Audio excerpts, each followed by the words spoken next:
So let's talk about the incredible story of how a criminal network didn't just worm its way into a country, it literally became the country.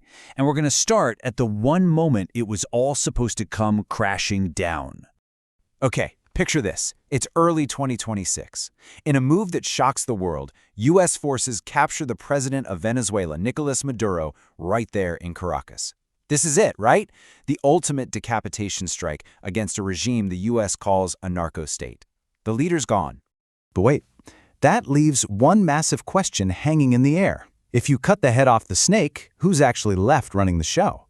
And the answer, well, it's pretty complicated and, honestly, kinda shocking. It turns out the new faces of power, the guys meeting with U.S. officials to talk about stability, are Diosdado Cabello and Vladimir Padrino López. And here's the kicker. The U.S. Department of Justice has multi-million-dollar rewards out for their capture. So, the new government is literally run by the very people the U.S. wants in prison. How in the world did it come to this? Well, the thing is, this wasn't some sudden takeover. The answer lies in how this criminal network slowly, piece by piece, evolved until it was the government. So, let's rewind. It all started back in the 90s with something called the Cartel of the Suns. You know why? Because of the star insignias on the generals' uniforms. At first, it was just a bunch of rogue officers taking bribes to look the other way as cocaine passed through Venezuela. But everything changed after that 2002 coup attempt against Hugo Chávez. He felt vulnerable, so he made a deal. He gave his military loyalists, and even FARC rebels, control over all sorts of illegal businesses. The only thing he asked for in return? Their absolute, unquestioning loyalty. It was a classic quid pro quo, a real Faustian bargain. The deal was simple. You can get rich off a crime, but you owe your soul to the regime. This wasn't just corruption anymore. It was a deliberate strategy to build and secure power. And these were the guys at the center of it all. You had Diosdado Cabello, the political fixer. You had El Pollo Carvajal, the intelligence chief, who was the main link to the FARC. Then there was General Alcalá, who ran the actual logistics. And yeah, even a younger Nicolás Maduro was in the mix, accused of handing out fake passports to traffickers when he was foreign minister. So when Chávez died, his hand-picked successor, Nicolás Maduro, didn't just inherit this criminal system, he basically put it on steroids, mostly because he had no other choice. He built what experts now call a hybrid criminal state. And you really need to get this concept. It's a system where the government and criminal gangs aren't fighting each other. No, they're partners. They work together to keep power. See, when Maduro took over in 2013, he was facing an absolute disaster. The country's lifeblood, oil revenue, had totally collapsed. At the same time, violence was skyrocketing, and the country was becoming a pariah on the world stage. With no money and no friends, the only thing he had left to lean on was that criminal enterprise Chávez had created. So what did he do? He doubled down. His playbook was brutally simple. First, spread the corruption even wider to buy more loyalty. Second, bring armed pro-government gangs, the colectivos, into the system as his street muscle. Third, literally hand over territory to other gangs.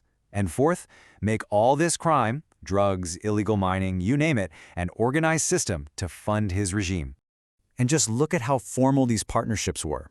The colectivos got to control black markets for food and gas, and in return, they violently crushed protests. Mega gangs like the Tren de Aragua got their own peace zones where the cops couldn't touch them.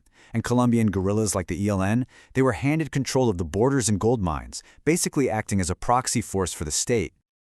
But here's the thing. Creating this whole criminal ecosystem wasn't enough. To stay on top, the regime had to learn how to actively manage its own underworld. And this is absolutely crucial. This wasn't chaos. The regime got really good at what some analysts call recalibration. It means that if one criminal group got a little too big for its britches, or an alliance wasn't useful anymore, the government would just step in and rebalance the criminal playing field. And why would they do that? Because the regime depended on this entire portfolio of illegal businesses. I mean, look at the diversity here. Drug trafficking, illegal gold, smuggling, extortion. These weren't just side hustles. They were the central economic engine keeping the whole state from collapsing. So how'd they regulate it? They'd use the full force of the state, not to stop crime, but to smash one gang to help out a more useful ally, like the ELN. They'd launch these big anti-crime operations that were really just a cover to punish their enemies and reward their friends by redrawing the trafficking routes. It's kind of terrifyingly brilliant, in a way.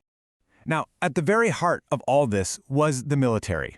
Under Defense Minister Padrino López, it just became this giant patronage machine. Venezuela has more generals per soldier than any other country in the hemisphere. And why?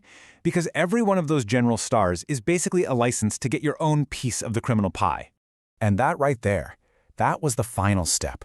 The Cartel of the Suns wasn't just some corrupt network operating inside the military anymore. It had become the governing architecture itself. It was the blueprint for how everything, power, money, control, flowed in Venezuela. Which of course brings us right back to where we started. Maduro might be gone, but that criminal architecture he perfected? It's still standing, and its chief architects are very much still in charge. And this is the ultimate mind-bending paradox. The U.S. says it wants stability, but the only people who can possibly deliver that are Cabello and Padrino López, the guys who built this whole rotten system, and who are still under U.S. indictment. They're totally vulnerable, but they're also completely essential. It's an impossible situation for everyone. And so, we're left with this one truly chilling question. After decades of evolution, the criminal network is the government. So to get rid of the cartel, you'd have to tear down the entire state. But when the state is the cartel, who is even left to fight it?